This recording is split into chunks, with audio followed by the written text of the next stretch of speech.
మీరు పాలిటిక్స్ని యూజ్ చేసుకుంటా ఉన్నారు. అంటే మీరు అధికారంలోకి వచ్చిన తర్వాత మీరు చేసిన ఇంత దుర్మార్గమైన పని భూమి మీద ఏ మానవుడు కూడా చేయడండి. చాలామంది నా క్వశ్చన్ చేస్తున్నారు.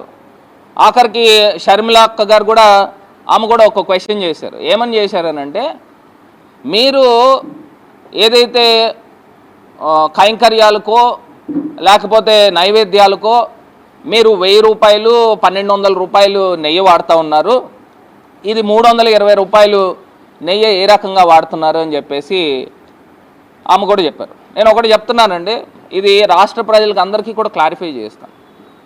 ఇప్పుడు మనము నైవేద్యాలకు వాడింది డబుల్ ప్రాసెస్డ్ కావచ్చు, లేకపోతే ఒకటే గోవు నుంచి పాలు తీసుకోవచ్చు, ఒకటే గోవు నుంచి పెరుగు తీసుకోవచ్చు, ఒకటే గోవు నుంచి వెన్న తీయచ్చు, ఆ ఒకటే గోవు నుంచి నెయ్యి తీసుకురావచ్చు, లేకపోతే ఉత్తమమైన జాతులు ఆవుల దగ్గర నుంచి కపిల గోవులు లాంటి ఆవుల దగ్గర నుంచి ఆ నెయ్యి వాడచ్చు. దానికి 1000 రూపాయలు కాదు 2000 అయినా పెడతారు.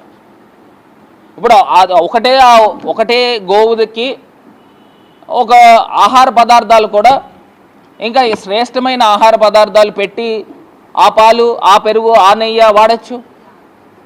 దాంట్లో ఏం తప్పు ఉందండి? మరి ఇదే చంద్రబాబు నాయుడు గారు కాదా తెలుగుదేశం ప్రభుత్వంలో 279 రూపాయలకి నెయ్యి కొనుగోలు చేశారు? ఆయన చెప్తా ఉన్నాడు.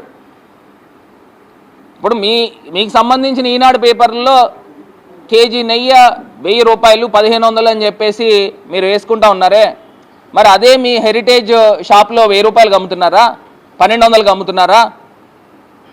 అమెజాన్లోకి వెళ్ళి చూస్తే డిస్కౌంట్తో 570 రూపాయలకు దొరుకుతూ ఉంది, 579 ఎంతో. అంటే మీరు తీసుకొచ్చి జంతువుల కొవ్వు వాడి హెరిటేజ్ షాప్లో అమ్ముతున్నారా?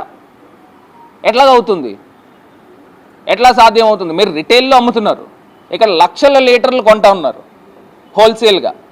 మీ దగ్గర లాజిస్టిక్స్ ఉంటాయి, మీ దగ్గర ప్యాకింగ్ ఉంటుంది, మీ దగ్గర అడ్వర్టైజ్మెంట్ ఉంటుంది, మీకు అమెజాన్ వాళ్ళకి ఇచ్చే కమిషన్ ఉంటుంది, ఇన్ని రకాలు ఇన్పుట్స్ దాంట్లో ఉంటాయి. అది రిటైల్ ప్రైస్. ఇది కొన్ని లక్షల లీటర్లు కొంటా ఉన్నారు.